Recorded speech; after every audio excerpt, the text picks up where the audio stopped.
Today, we are going to look at the CalAPA pre-observation meeting, which we're in now, which I'll give you an idea of what the coaching cycle looks like and kind of what is expected from both of us. I do want to go over that and tell you that this is an instructional coaching cycle. This is going to include our pre-observation meeting. After this, I'll be observing you, collecting data, and this will lead to a post-observation meeting to track you and your students' progress. This may be similar or different to coaching you've had in the past, but do not worry because you are getting feedback and data from what you want feedback from, which we'll talk about today. And then also just a reminder, this is a partnership. We're going to be working together, brainstorm ways to really improve your practice. That's our goal here. So first things first, I do want to understand more about you and your teaching experiences. Can you give me, in short, what has your teaching coaching experience been like for you? Most of my coaching happened like as a student teacher when I was in the program, like learning to be a teacher, and then my first year. I would say after that I kind of like fell off due to like where I was and who the people around were, and so obviously when I was student teaching I was coached a lot, and then as a first year teacher I had an instructional coach and a mentor, and we really like would sit down and like look at we did math workshop a lot, and so we did a lot of stuff around math workshop and around, they were very into writing where I taught, and so we did a lot of writing things as well. Great, so I hear a lot of kind of different spots, but it's been a little while since we've had that. Yeah, but I think like here at this site, the coaching cycle hasn't always been consistent. Great, so just know I will be giving you feedback on what you want the feedback on. Great. Another question just to kind of get an idea, what's a success that you've had so far this year, and then maybe a challenge on something that maybe you might want to work on? So what's been going well so far, and then? I think like setting my classroom culture has gone well, and like setting the expectations has gone well, and like making sure that kids feel confident and comfortable making mistakes, comfortable sharing.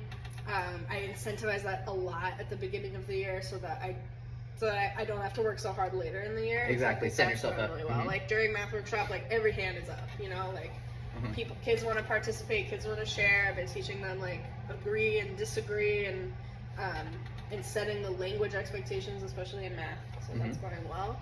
Great. I think a challenge I'm having, I think part of it is I have kids that are really low, and so I'm wondering like what was going on in their past history that makes them, so low right now. Like some of my iReady scores were in the kindergarten, first grade level, and then also I have a couple challenging behaviors like in a year. Okay, great. Yeah, thank you. So it definitely sounds like accelerated learning, so we can talk about strategies and instructional places that we can be to kind of boost those students. Great. I also want to understand the context of your classroom, like student assets, learning needs, which you've kind of touched upon already, content learning goals, so we could really tailor this to you and your students and their growth.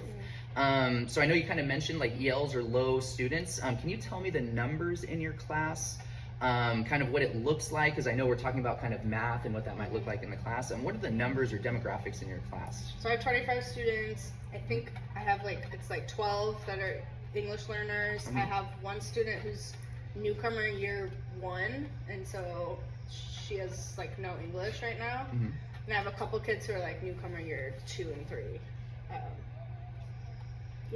Spectacular, thank you. Sounds like you have a great idea of your class.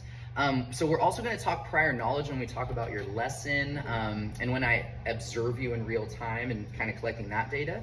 But for now, we are going to focus on the CSTPs, which I know you've kind of looked at before. These are the California Standards for Teaching Profession. I know you've seen these before and you've kind of looked at number 4. If you want to take another look and see which one you pick, I definitely want to have you kind of pick a standard, and then we want to go look at the subgroups and kind of see exactly where the feedback and what data I can bring to help you too. So is number 4 still kind of where you are thinking? So again, that one's planning, instruction, and designing learning experience for all students. Yeah, and I think it's like, I'm especially drawn to like this first thing in it, where Mhm. it's just like using what students have to help me plan better and adapting my curriculum to like meet these particular kids. Oh, spectacular. Okay, so again, I'm circling for 1, using knowledge. Great. So this is something, when I'm collecting data, this is absolutely what I will be looking at solely, and that's where we're going to kind of see the growth. And we can look at that next time through the observation and the post observation cycle. So just so you know, this form here, again, with the CPAs, so this is the one that you have chosen. And we're gonna take, let's see, so all the data is really gonna be focusing on, so I'm gonna be looking at student behaviors, teaching behaviors, all the way on the second page here. This will be a lot less, it's just gonna be your one standard on here. So it might look overwhelming now, but just teaching opportunities for you and the students, whole class, small class, we're gonna be kind of, or small groups, we'll be looking at that. So our next steps is gonna be to use this form. We're gonna come up with a plan based on all the data that we collect during the observation. And then I'm actually gonna be filming you, and we're gonna be watching your teaching as we go over this in our post meeting.